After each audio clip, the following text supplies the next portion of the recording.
Welcome back to the podcast, everyone. I'm your host, Tamara. Today we are back with our fantasy series, and we are discussing book 2 in our latest series, Pick Guild Hunter. If you would like to see this in video format without ad breaks, you'll need to head on over to Patreon and sign up. We also have after shows available on Patreon and Spreaker. Sign up as a supporter to gain access. Don't forget, you can also join me and my 2 co-hosts over on the Book Club's app for even more bookish chats.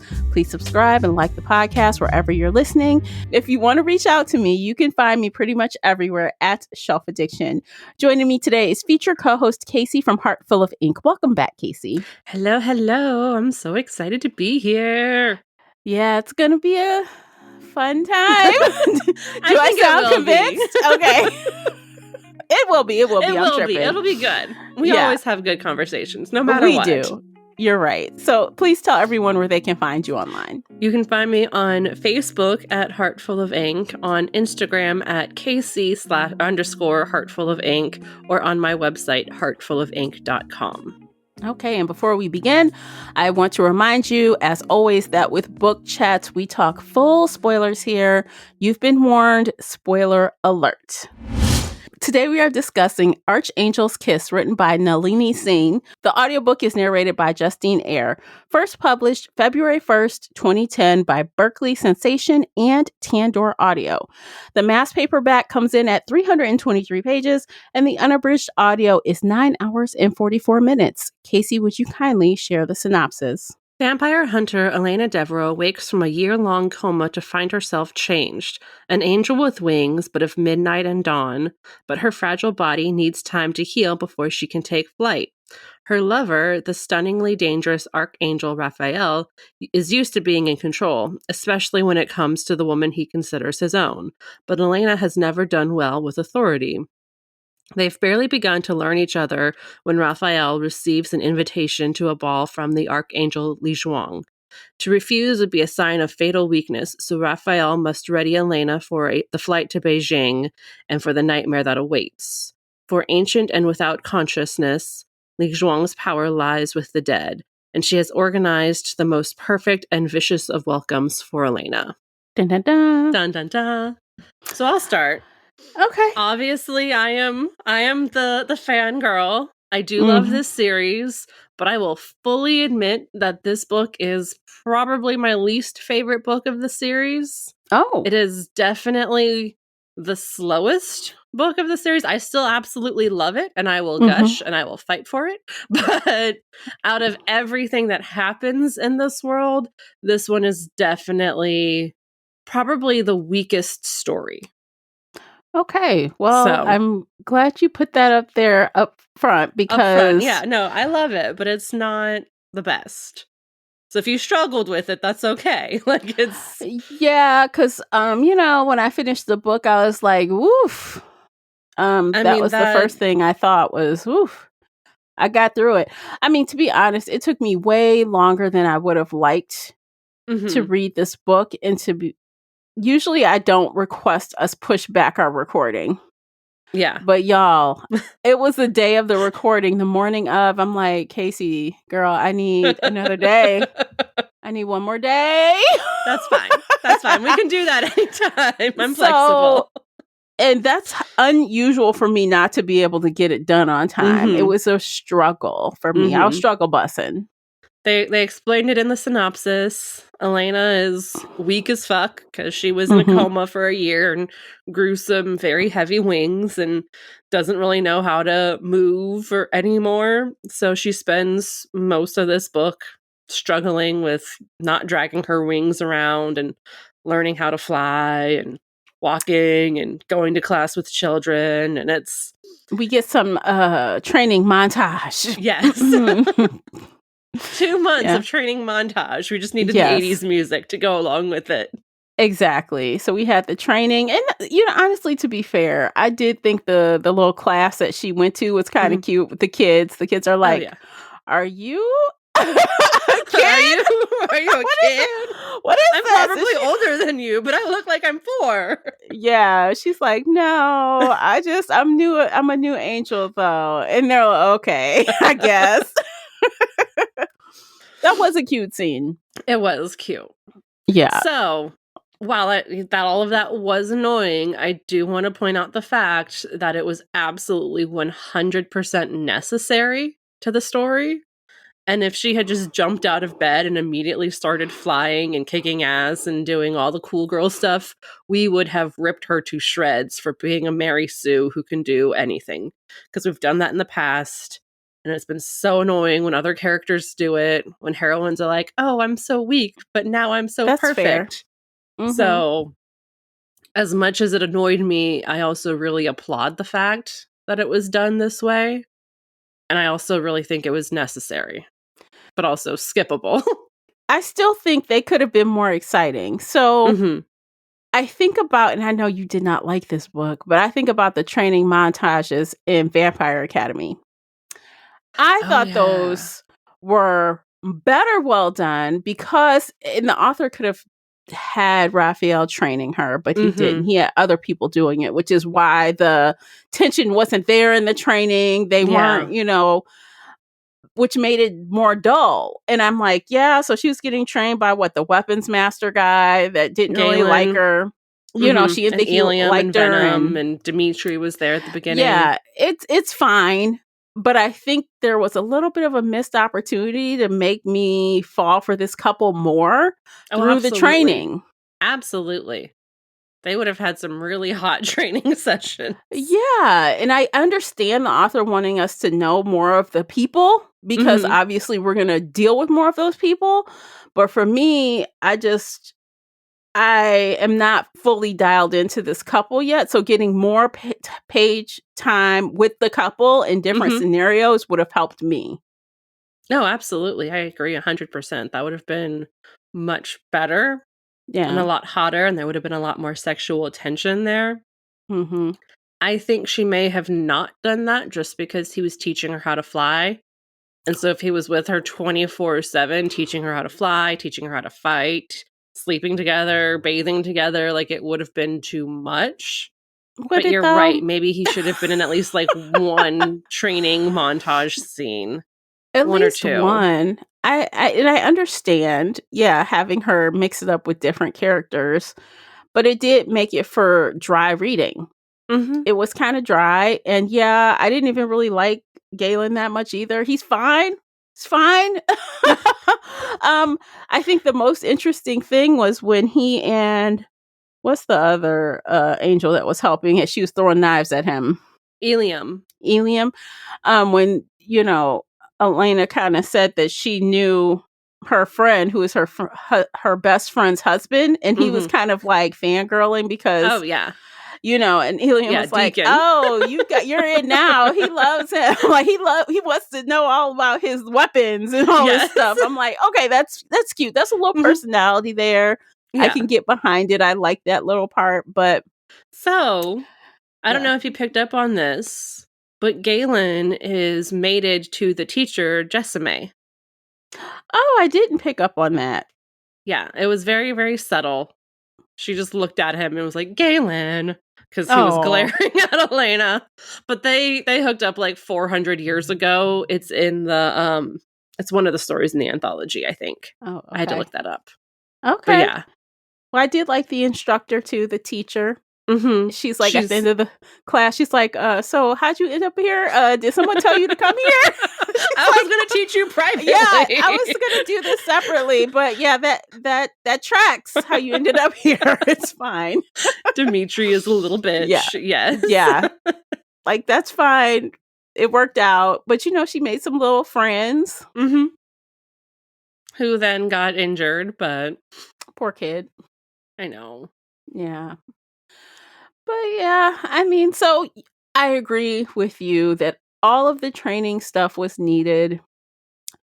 The setup was needed, but it still was painful. Oh, yeah. No, it was very slow, very painful.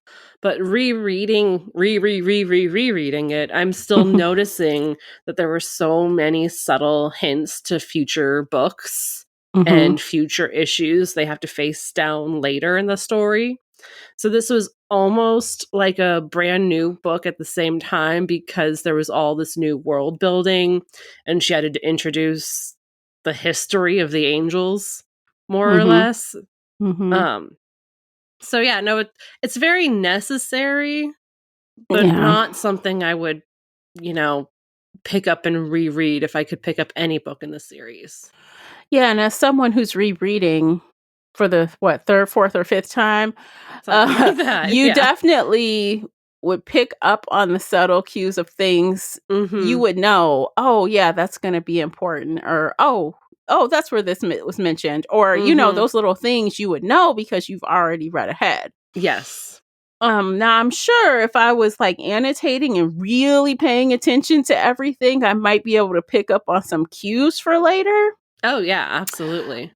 But I wasn't like into it enough to dissect to that level where I'm making notes for later. Mm-hmm. But I'm sure if I were to read on, I might recall some things from this book. Like, Yes. Like yeah. We got a lot of Elena's past because of the plot twist surprise at the end. Yeah, the guy's driving dead. So the guy who attacks her family, kills her family, and is coming for her. Okay, so side notes, just a quick detour. How she is able to scent people, including this guy, I find a little much. I feel like all the food smells and fragrances for everyone. I'm like, is everyone a food? They got some kind of aspect of food or ocean somebody or wind was like or sand fresh paint. Somebody, most people are food. Somebody was orange dipped in chocolate. I understand she is like a bloodhound. She sniffed things out. I get it. But the smells were a bit much for me at times. I'm like, can we get some other skills developed besides the smell? Like, I don't even remember the smells being this focused on in the first book. Like, there were some smells, but not like it is here. Yeah, in the first book, she was after one particular person. Yeah. So that was the only smell she was really focusing on. Here it's like, we have some vampires here, but now you can smell vampires and angels, and everybody has smells. So you have to smell everybody now. Yeah. And can you separate the people out? Can you? It's kind of like, so I understand what her specialty is and why it's that way, but I can't say I want to hear about how everyone smells every time. I'm not going to remember this particular angel smells like this particular vampire smells like that. And you really don't need to, unless it's like Dimitri being an asshole with his fur and diamond smell. Like Raphael, we hear all the time. Well, right, how you smell like diamonds, and sugar and things like that. So we know Raphael smells like the ocean, basically. And then, of course, Dimitri, we hear how he smells a lot like luxury and sex or something, basically. Yes, pretty much. And all these other fragrances. If I were her, I would never wear perfume. I don't want to smell not one more thing. I might wear perfume just to block out everybody else's smell. Like, let me just sniff myself every day. Yeah, because it's a little much. I'm like, okay, girl. It's a little much. It is. It really is. I'm like, can we get to something else? Like, develop some other powers, or you don't have to sniff so hard. You like, it might have it. Come on, Tara. There's 17 books. I can't say anything. Yeah, she's sniffing. I'm like, that is a bloodhound right there. That's what she is. I'm like, anyway. So sorry, I got off that. No, you're totally fine. I mean, that could segue us into why she was hunting vampires, because there were the attacks on everybody. Yeah, go ahead. Go for it. Kick it off. I mean, okay, so the synopsis really doesn't give us any detail of these attacks. But to kind of counterbalance everything that's going on in the past and keep her focused on the present and, something else to do besides her training montage, somebody is attacking vampires and then attacks poor little baby Sam, who looks like he's 4, but he's probably in his 20s at this point. I don't think they gave an age for him. They didn't. They just said he was young. He's a Yeah. kid. He counts as a kid. He counts as a kid because Yeah. angels grow very slowly. Yeah. Which was cute to learn that there are like natural born angels. Mm-hmm. So I did like that. But yeah, they're going around kidnapping and killing and doing all this other stuff. For what though? Okay, so I think the motive was lost on me a little bit. The motive, what were they trying to do? Power. It was a power grab. From who? So Neha's daughter wanted power, except she lost her power. Well, she didn't lose it. She just stopped gaining more power. And so she just wanted to attack and incite violence and just kind of, Okay. Yeah, it wasn't as like fleshed out. I wish that had been different. That's one of the things I wish, like I the guess, motive. yeah, they had to be together with the whole cadre and at Li Zhuang's house for everybody to be, together and be like, oh, this is what's been happening. Let's ixnay. Yeah. But I don't know. I wish that had think been I different. I wanted that because like when it was all said and done, like, yeah, all this stuff was happening and they were trying to identify who it was doing it. But I'm like, but why are they doing it?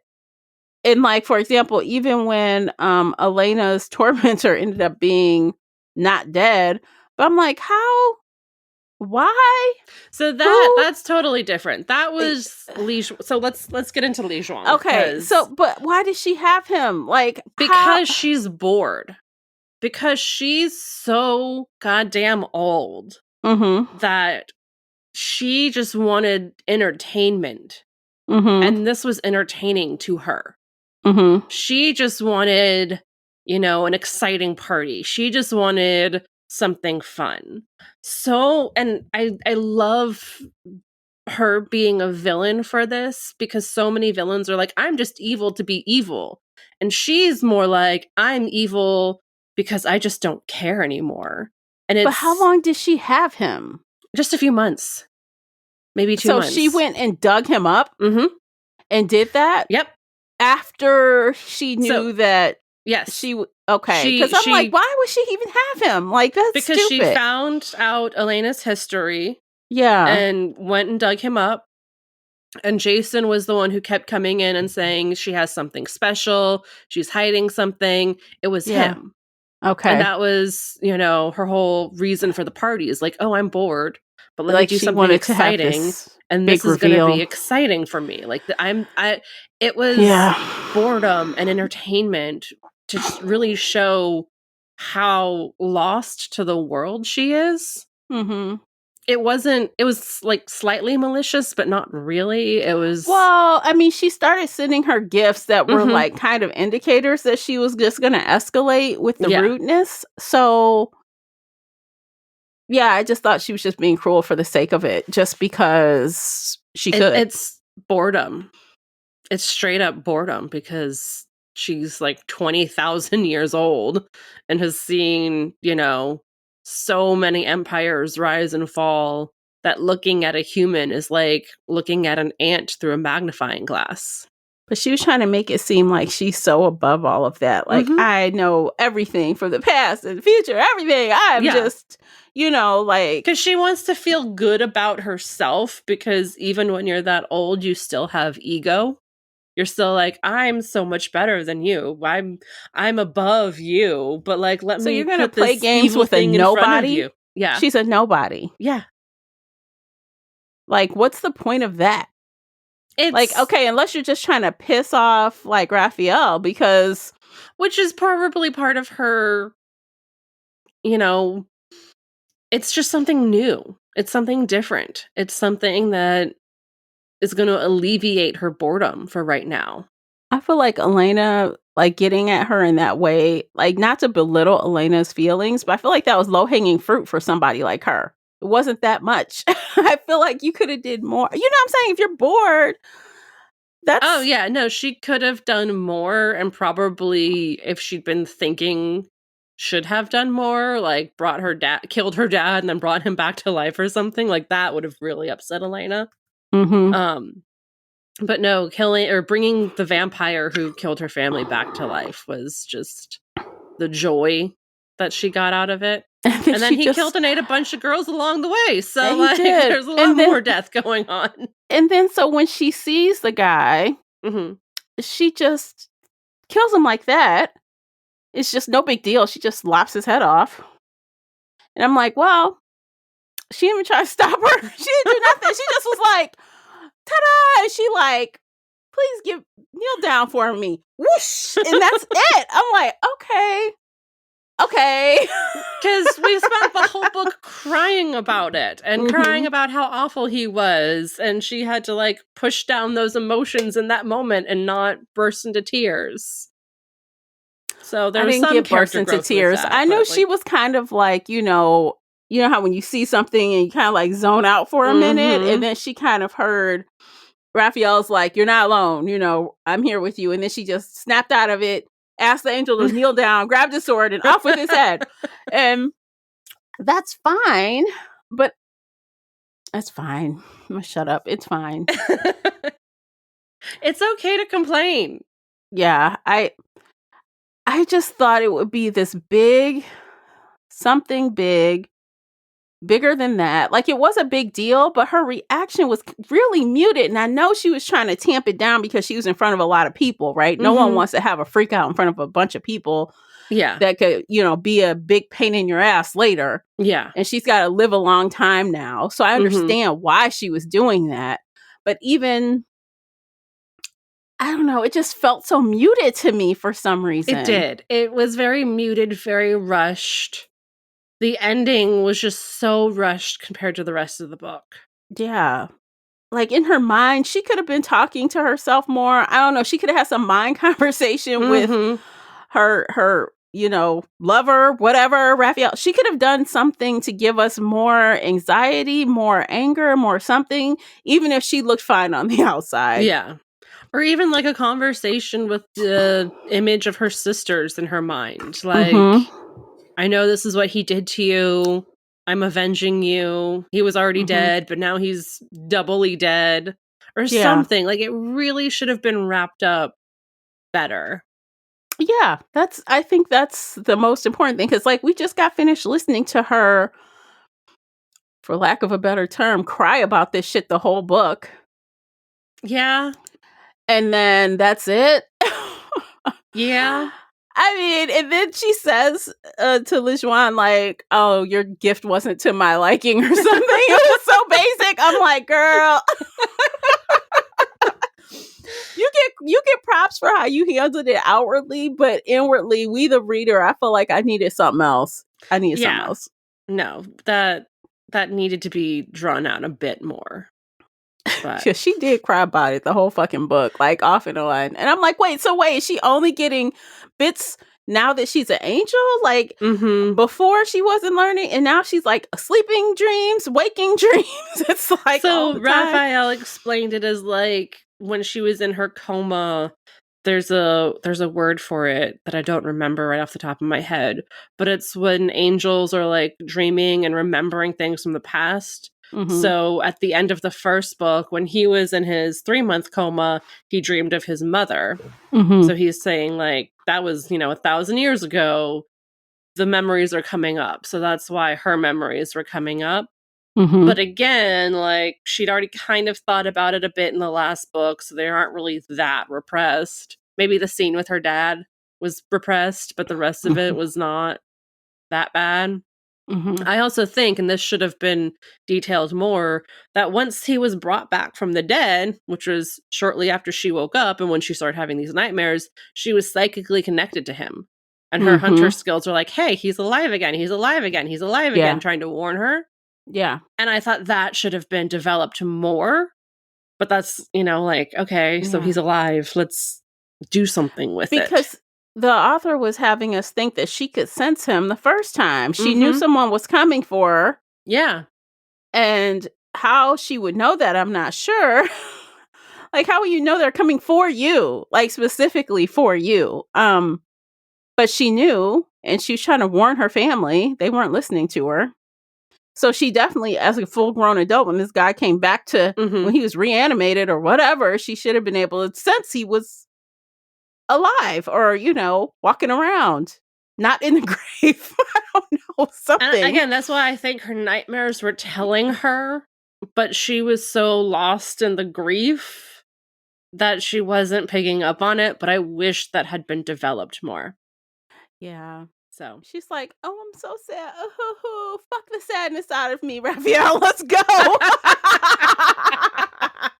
Basically, honestly, right? Like, I'm like, okay, girl.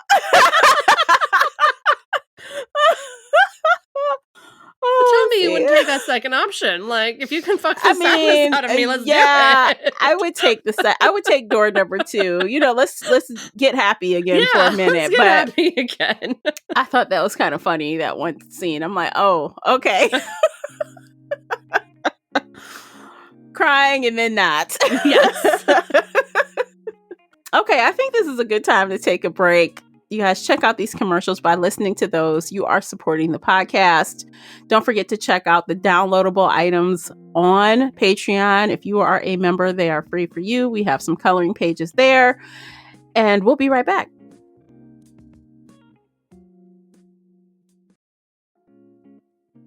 All right, welcome back, guys. What else, Casey? What else should we... I'm relying on the expert. You are the subject matter expert. So we met my favorite of the 7. Do you want to guess who he is out of all of the new people we met? Let me look through the 7, the list of the 7. I made a separate list for them. Who did we meet? Someone new? Mm-hmm. Who's new? Very briefly. He didn't do much. Hold on, give me 1 second. I can think. Was it Venom? Was he new? Venom was in the first book. I do like Venom, but it's not him. Okay, so I'm trying to think who was new in this book. Who? Odin? It's not him. No, who? What's the other guy? Nasir. Oh. He was the black man with the silver hair who looked like a tiger and a cat or something. Yeah. I love him. He was my favorite. What scene did he show up in? I don't even remember. He had 2 very brief scenes where he showed up and Elena was like, "Oh my god, you look like a weird tiger man person thing and I don't know what you are." And then the second one, she saw him eating off of an angel and she was like, "Oh my god, he looks like he might like rip her chest open, but also this is sexy." And then she ran away. Oh my god. I don't even remember that, for real. I don't remember that scene. Brief. I don't remember it. But, and it's weird because, okay, so I am curious to hear more about that guy because he looks interesting. But for a book with so many characters, and to be fair, I've read series with a lot of characters, so it's not like I'm one of these people who can't handle a lot of characters. But for some reason, it was just all... And I'm not going to use the word all. It was a lot of, like, it just blended into the background. I'm like, who? Okay, next. Who? Okay, next. I'm like, why are there so many people? And nothing really stuck except for the people who we saw again and again. Like, if I see you again and again, it's going to stick. But the others I'm like, it's like ghosts passing in the hallways. I'm like, who are these people? I don't know. It's okay. The 7 stick around forever, so you're gonna see more of them in each book. And I like Dimitri, but I was kind of glad he left and went back to New York. And then Venom came, so we could be reminded about Venom instead of Dimitri. Although they're so similar, it's almost ridiculous. But yeah, no, this felt very much like, again, like I said, a new first book. Because it was all of the world building and here's all the new characters and there's so much development going on and it's important, but it's so slow. It is slow. And I was sad because the one character I liked from the first book, her friend, I can't remember her name right now. Sarah, yeah. Like, she wasn't even barely in this book. I know. But Sarah will come back. And Sarah's married to Deacon, who Galen is hot for. Look, Deacon had more lines in this book than Sarah did. I know. He picked up the phone and was talking to her about weapons. I'm like, he got more time. Like, what? She had like 2 conversations with Sarah. It's fine. Yeah, but it was like... But we'll have more Sarah. So I know. Obviously at the end of this book, they decide to go back to New York. Book 3 is back in New York. The next morning they're going. But yeah, I actually like Sarah better than Elena. That's bad. She's the main character. I'm like, where's your friend? Where's your friend? I'm like, yeah, I see you, but where's your friend at though? So of the other 7, who did you like the most? Like, we met Galen. We've obviously known Dimitri and Venom, Eliam. What did you think of Jason, the spy master? He's fine. He gets, I like his black wings. He's cool. I think he's probably going to be an interesting character to learn more about. But I like Ilium. He's the one with the blue wings, right? Mm-hmm. Yeah. I like him. His personality. He's fun. I like him. Like, he's just easygoing. I feel like everybody likes him. He's like everybody's bestie. Mm-hmm. I like him a lot. Likes pulling on people's chains and, causing chaos. Yeah. I mean, and it may be the fact that he probably has spent the most amount of time with Elena, I think. Mm-hmm. Because, Raphael's like, he's probably the person you get along with the most. So I'll sign him. Because you hate everybody else. It's fine. So I like him the most. I do like, I even don't hate Dimitri, even though he wasn't like front and center in this book. Yeah. And I didn't even hate Galen either. So he was fine. I don't feel the pull yet. I don't feel the pull. Because each of them get their own stories. So I feel like if you are intrigued enough, we can talk off the podcast and I can be like, all right, so this is Dimitri's book. If you want to skip it, skip it. This is Jason's book. Like, Dimitri sounds like a hoe, so I don't think I want to know about him. He just sounds like a hoe. I don't know who would be able to bring him. He has a very tragic backstory. It's okay. Of course he does. Everybody does. Of course. He's got to be having like the worst past and force him into that. Everybody has the most tragic backstories. Yeah. And they're already hinting at like Jason's childhood and this and that and the other. And you're like, okay, yeah, they've all been tortured a lot. So it's like Raphael has picked up the biggest bunch of cast-offs and losers. Not losers per se, but he's got they've been tortured and he came in and saved them. And now they're like, you have my loyalty forever. That's exactly it. He went and built his little family of tortured souls. Yes. Like, okay, I've seen this before. I've seen this. Yes, that's exactly what it is. Yeah. But like I said earlier, Galen is with Jessame, and I don't remember if I said this before the podcast or after, but they have a short story together in the anthology. So if you're curious about them, they're really cute. It takes place like 400 years ago. So the little bit I've seen from her, I do like her. Oh yeah, she is one of the nicest angels. Yeah. So. Oh. Yeah, no, they're really cute. Okay. So if you're interested in reading other characters in the world, not Elena and Raphael, I can help you pick navigate and choose what stories to read. Okay, because it seems like it's really a huge world. It's huge. Yeah, and it's like so much global and so amazing. And so Jason's story, he's the spy master and he's been dealing with Li Zhuang and these undead. So of course his story is him going in and finding and fighting and spy mastering, and I don't want to spoil plot lines, but so you get a whole new perspective of the undead, but without all the politics and the stupid drama. It's very much like Indiana Jones style kind of thing. Oh, now that sounds interesting to me. No, the 7, when they get their stories, are very different from Elena and Raphael. They each fall in love, so it's like a spin-off one story of the Mhm. romance, or with the Mhm. romance, but like it always comes back to Raphael and Elena.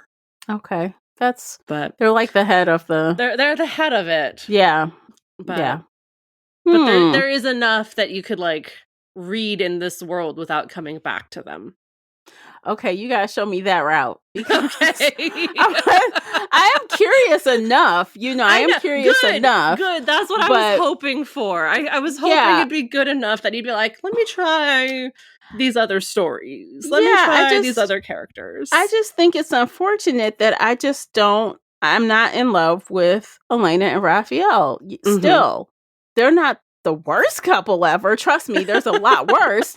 But I just don't. I'm not falling for it yet. I'm not like, oh, they're cute, or oh, they're meant to be, or any of those vibes. I'm like, okay. It was cute. She went out her way to get him an amber ring. I'm like, oh, that was nice. And she explained how she got the amber ring.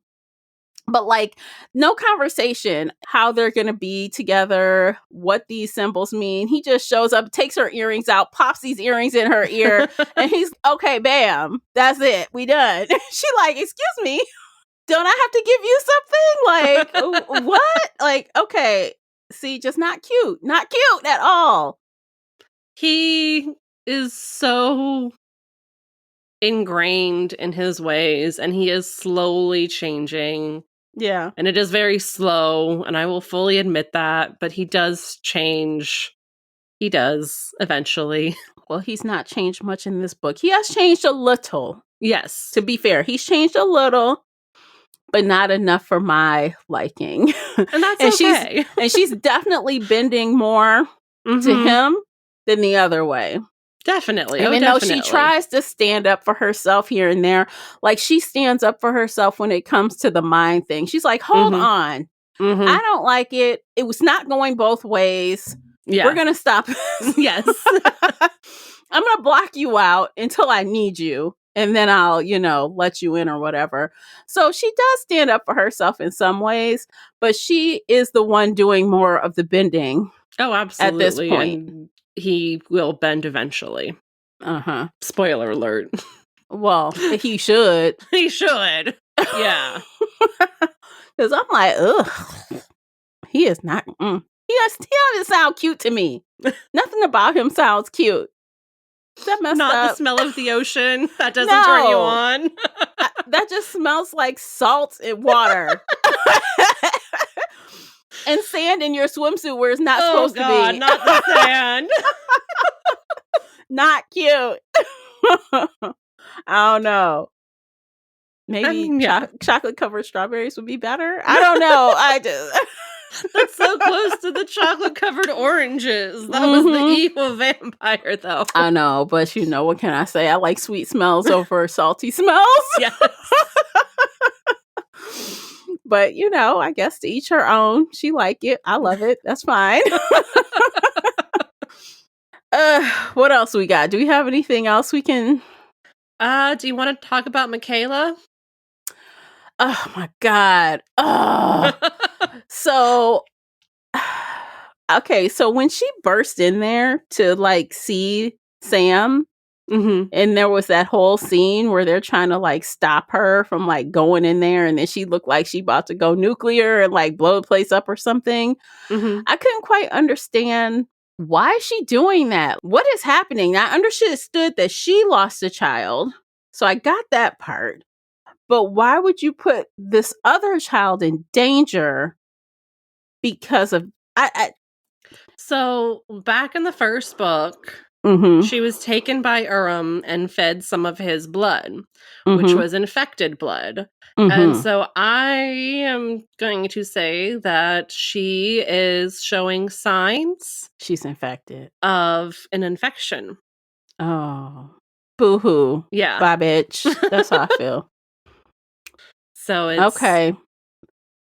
Elena briefly caught it with the eyes because the eyes looked red, and then she smelled, with her nose being the bloodhound. She was like, I smell Urim again. Okay. So it was very brief. And if you weren't paying attention, you would have missed it. Which I wasn't. So, Yeah, the smells. So I have a feeling the author's going to turn around and tell us this horrific sob story about her to make us feel more bad for her when it's actually time for her to die, because she is going to die. So that's one of the things I really appreciate about Raphael is he sees through her bullshit. He is not, swayed at all by it. He's like, yeah, you lost a kid, but I've seen you kill thousands of people, so I'm going to kill you no matter what. Like, and while Elena's still there with her humanity, like, oh no, she lost a kid. That's so like, sad. Would she be selfish like this if she still had her kid? Like, yeah. I think she still would be this evil. Like, it would be this terrible. Two things can be true. She could have lost her child and still be evil. Yeah, absolutely. And I think that's her personality. Yeah. And for whatever reason, Sam was triggering her maternal instincts, or she was being poisoned and, infected. Either way, like, she's got to go. And I know Raphael, like, every time he saw her in this book, every time he talked about her, he was like, I see through this. I see through you. You're evil. I'm going to kill you at some point because you keep threatening my mate. Yeah, which she does. She did attack her, basically. Like, dang. Like, she hates your guts. She hates your guts, Elena. And it's just because you have Raphael, I think. Yeah, well, she's new and pretty and has power while being immortal or a newly turned angel. Like, well, she's still very weak and she knows it. She doesn't hesitate to point out, how weak she is. Yes.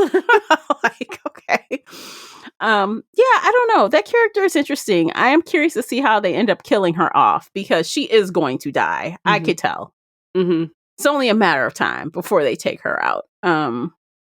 She's a problem. I'm like, they're all trying to keep her away from that kid. She's trying to push herself through there, and she took people out to get in there. And it's like this big ordeal. Her white dress was now maroon because it was full of blood. And they're like, you want to go in there? You're going to scare the hell out of that kid. Like, what are you doing? She's like, and then she stops on the outside and she's talking to the other, I think it was an angel. The doctor, Angel. Yeah, whoever. And he's trying to talk her down. And he does talk her down and she ends up walking away, but by the skin of their teeth. Yeah.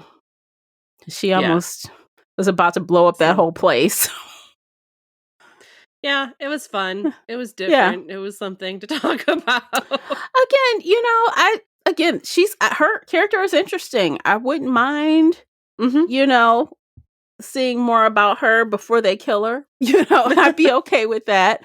But I also like that, she's bad as bad. And even though she has a history, she's still bad. And that's one thing I hate when writers do that. They want you to have empathy for them or whatever so that they're more gray than bad. And I'm like, no, just sometimes people are bad. Yeah, absolutely. Yes. Yeah. And I like that she's just bad. Yes. So she has props for that. Just give me a bad girl. I don't mind. Yeah. Love it. Is there anything else you want to talk about? Or are you good? Look, I got nothing. So if I keep rambling, I got nothing. Let's stay on task. Okay. You don't want me to ramble. You really don't. Well, then let's wrap it up and rate it. Yeah, let's do it. I'll let you go first because I know it's an easy thing for you. Easy 5. 4 stars. 4. Okay. Yeah. No, I love it, but it is one of the slowest books. There are issues. I wish the ending had been different. And, it's not one I would pick up to reread just for funsies. Yeah. I would read almost any other book in the series. I still love it, but it's 4 stars instead of 5 stars. Okay. Okay. I think I'm going to go with a generous 3. It is generous. But I'm going to put it in the 3 category because, again, I did not absolutely hate it. I finished it. Yes. But it's not it's not something I would say, yay, that was great. So it gets that middle road 3. So that is the second book in this series that has gotten a 3. So can the third book and the final book in this arc, Yes. can it pull a 4 out of me? Can it do it? I hope so. Fingers crossed. We're going back to New York. Sarah's coming back. There will be more Sarah and Deacon, I promise. Okay, so if you were to give a prediction based on the things I've said to you about these books so far, do you think it might happen? I think so. I've always thought the third book will be your favorite book. Mm-hmm. I think the third book is going to be your favorite. I think you're going to read it and be like, okay, I'm here. I'm hooked. I want to read the other characters. Like, I really think you're going to want to break from Raphael and Elena, which is totally fine. And like book 4 is Dimitri's book. So even the author's like, we need a break from them. We need a break from those two. But I think the third one is going to hook you the most. And then you'll go skip around in the world for a bit. Okay, we shall see. Fingers crossed. That's my prediction. Yeah, so book 3 is Archangel's Consort. So we will be back with that to finish out the year. Yay. Woo, can you believe it's the end of the year already? I cannot. Yeah, so you guys want to make sure you're following the podcast because we have some fun stuff in December. We're going to have a fun little end of the year podcast with Casey and Classy together. So much fun. Yeah, we're going to have a good time. It's going to be a blast. And of course, you don't want to miss our comments on our reading year. And of course, a little a peek into first quarter of 2025. Jeez. I had to think about that for a second. Oh my God. Yeah. Like, oh my God, 25? I want to cry. I'm not ready for this. I'm not ready. Not ready. My passport ready though. Oh, That's girl. what I'm gonna say. Girl, put me in your suitcase and take me with you. I'm gonna travel the world. I'm gonna try to be gone more than I'm here. We're gonna see what I can do. As you should be. Just stay gone. Yeah. Flee while you can. I know, right? Okay, I guess that's it for today. If you guys have read this book, if you love it, recommend it, hate it, have any comments whatsoever for me and Casey, please leave comments. Find us on Patreon, hit us up in Discord. Heck, join us for the book club at the end of the month. Yes. Find us on the book clubs app. Those conversations are always fun. It's so fun to hear other people's point of view. I take a back seat and try not to say too much because everyone already knows how I feel about it. Right. We've talked about this for an hour. What more do you want from us? But exactly. We do talk. Yeah, we do, but we try to let other people share their thoughts. So, and when somebody said they like Li Zhuang, I was like, yes, I like her girl. too. Yeah, she's great. Mm-hmm. So yeah, come along for the ride. We'd love to have you join us. That's it for today. Mm-hmm. All right, we'll catch you guys in the next one. Take care of yourselves. Bye, guys. Bye, everybody.